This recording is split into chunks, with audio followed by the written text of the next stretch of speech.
Once again, want to thank our fans. Another unbelievable environment, another sellout. Our guys talked about in the huddle after shoot around today. I kind of let them talk because they hear me talk enough. And I said, what do you guys got?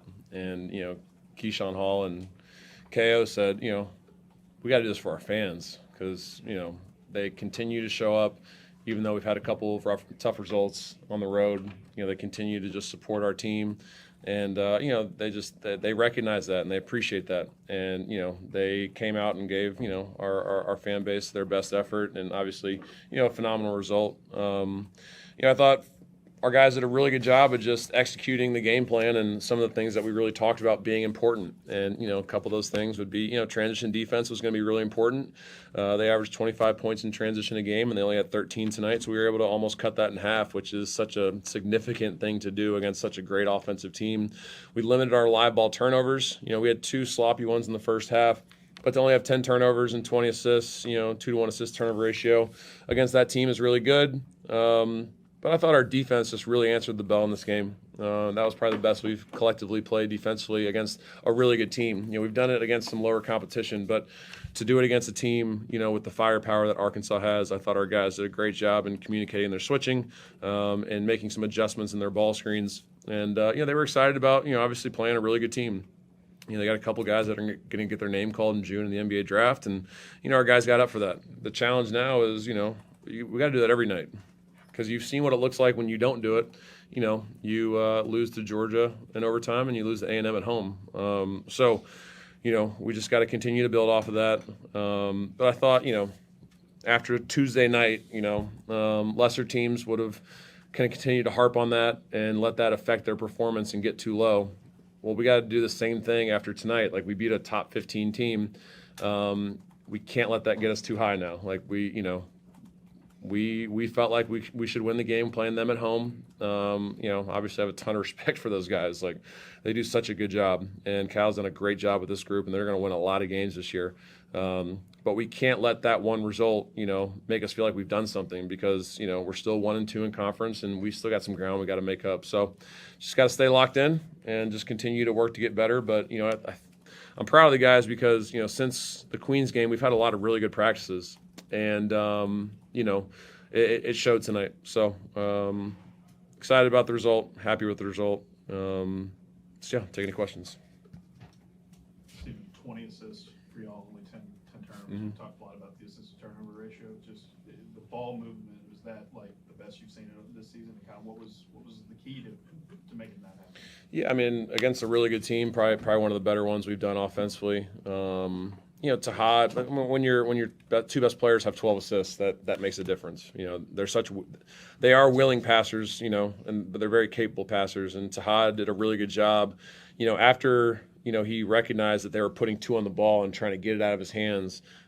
He didn't just receive the trap; he attacked the trap, and then our guys did a better job in the first half of being receivers. Then once we were able to get off the ball, we were able to attack them because we had them kind of spread out. And this team is a team that's got guys that can really get downhill and get to the rim. You look at Sebastian, Tahad, KO, Key, Elijah, all guys that can get past their man one-on-one. So once he was able to get off it, a lot of really good things happened, and did a good job of knocking down open shots. We attacked the paint, outscored them 48-28 in the paint. So we did a good job of just attacking the rim, playing off 2 feet, using shot fakes. They only had 3 block shots, and that's a really good shot blocking team. So we just did a good job of just executing the game plan.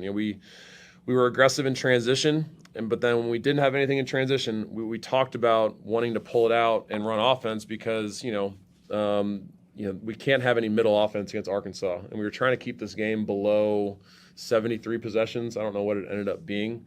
But that's, obviously something that we focused on, and, it was productive. Stephen, I asked you on Tuesday after Tahad didn't start for the second game in a row what you were looking for. You said to handle stuff off the floor. He was back in the starting lineup tonight. What is it that made the difference from then and now, and also Caden not having any minutes?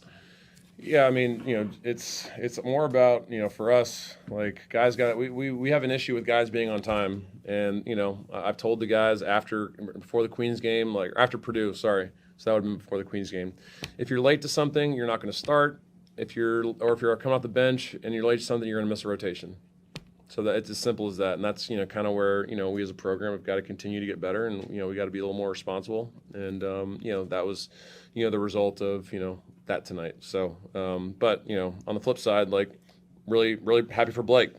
Blake is a guy that in practice is one of our best players, and people on Twitter can go crazy when he gets in the games, but like if you come to practice, and some of you do, you watch how he is in practice.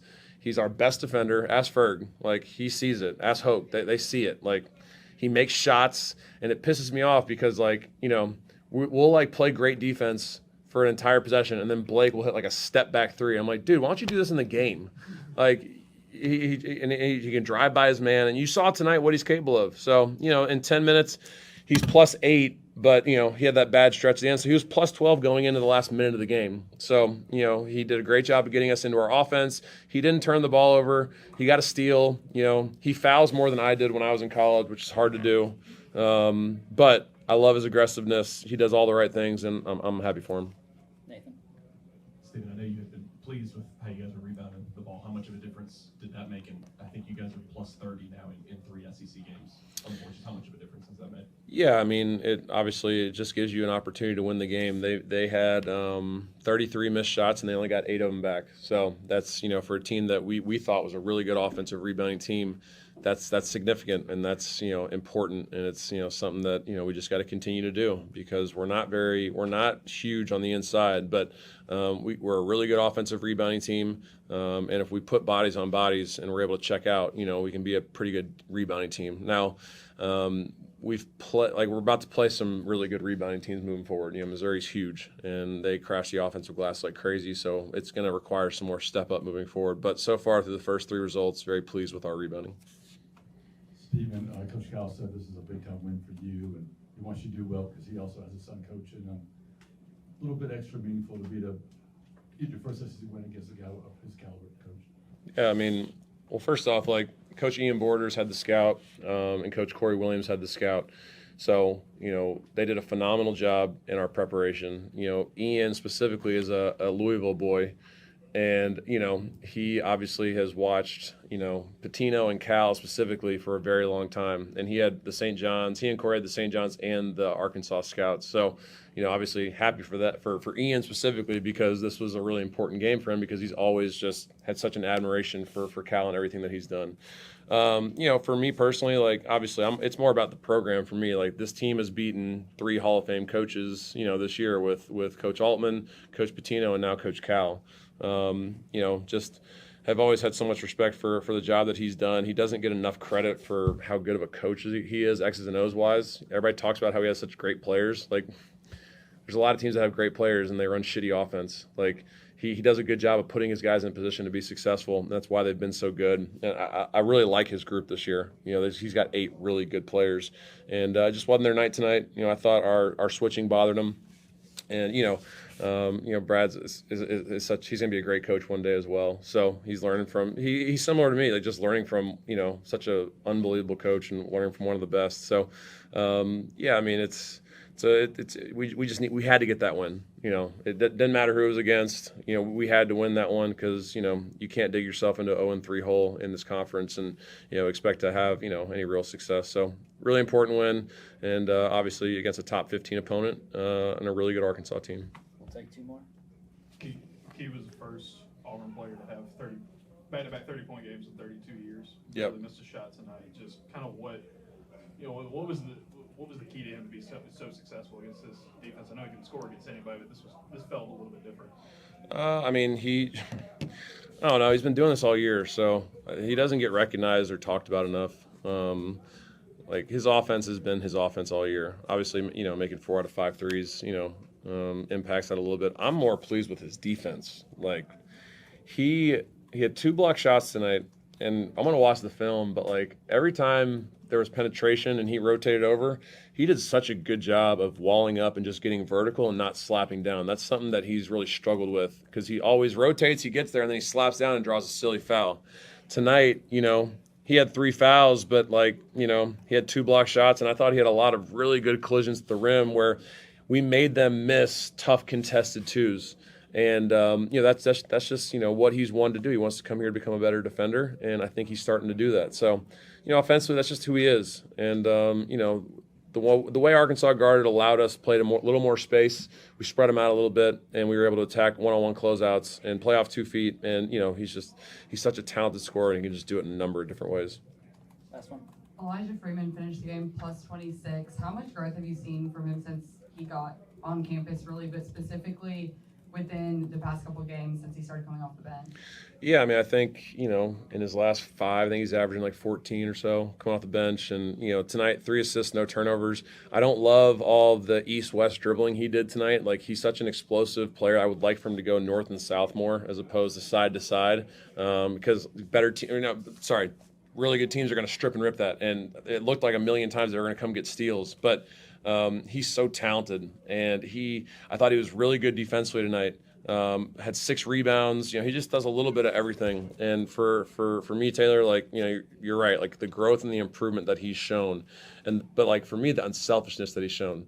Like, he recognized that Sebastian would probably be better in that starting lineup, and he came into my office and volunteered to come off the bench.